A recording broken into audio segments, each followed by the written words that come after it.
Hello, good morning. It's Mrs. Z. Okay, we are talking about grade 5, mission 6, lesson 17, exit ticket. Draw 2 points on one side of the line below and label T and U. Use set a square and ruler to draw symmetrical points about your line that correspond to T and U and label V and W. So we need to have 2 points on either side of, or this side or that side, and then we are going to make symmetrical points to the other side. So if my hand is right here, I will have exactly another side symmetrical. So let's pretend that this is, I have, point right here and then point right here. Okay, I'm going to label that T and U. T and U.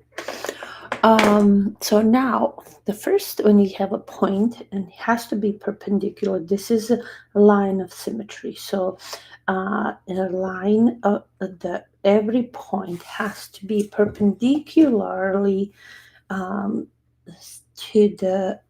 that line of symmetry. So if I take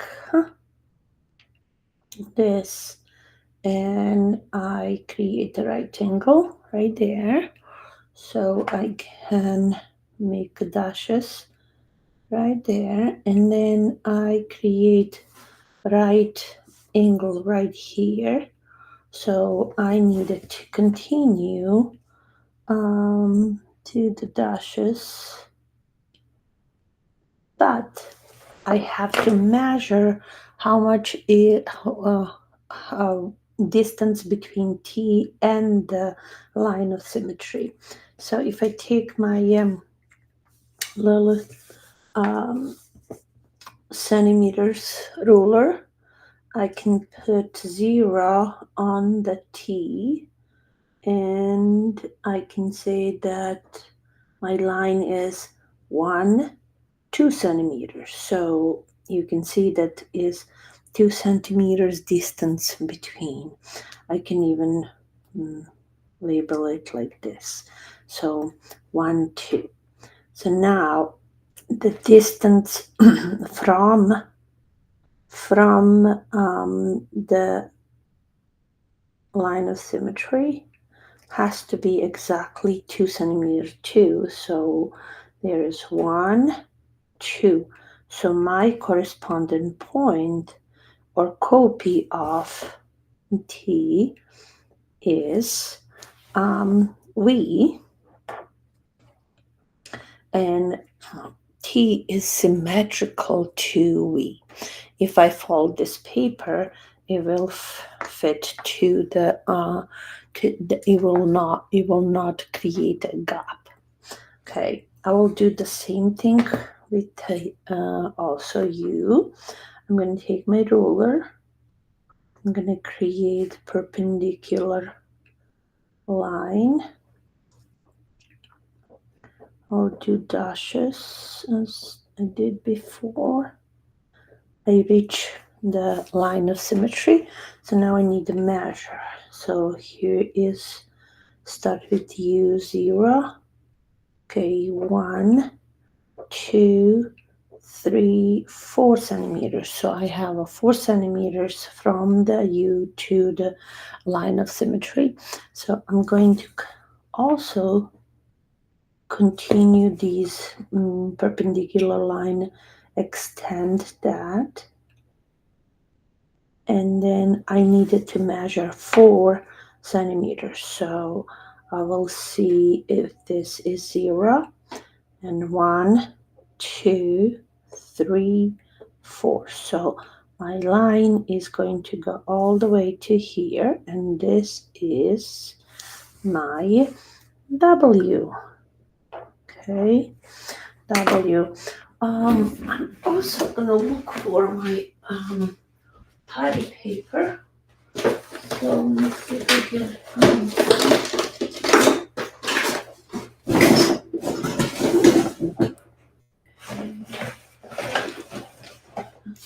so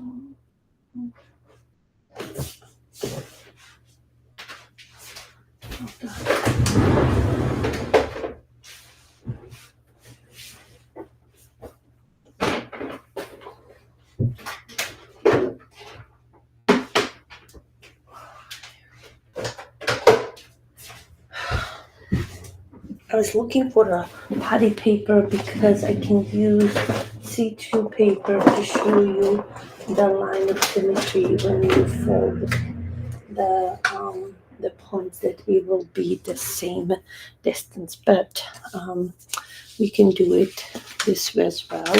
If I fold in this, okay, so the T is going to be exactly on the same spot where V is, and then U is on the same spot on it. So if I have a fingers, they're on the same spot, and the T is the same spot. So I created this. Also, I can connect this T and U, and it's symmetrical to the V and W. Okay, so if we look, we can also connect these lines, and we actually created a trapezoid shape, which trapezoid has only one line of symmetry. If you draw the isosceles trapezoid into these two parts, then means this part is congruent to this, and this is the line of symmetry. So trapezoid has only one line of symmetry. If we're talking about this quadrilateral trapezoid, and trapezoid also has one pair of parallel lines, so that's additionally, I can do that. I can connect V and V, W and U, and so you can see now I got myself trapezoid, and this is line of symmetry because it divides trapezoid in two congruent parts. All right, that will be it for this exit ticket. Thank you for listening, guys. See you next time. Bye.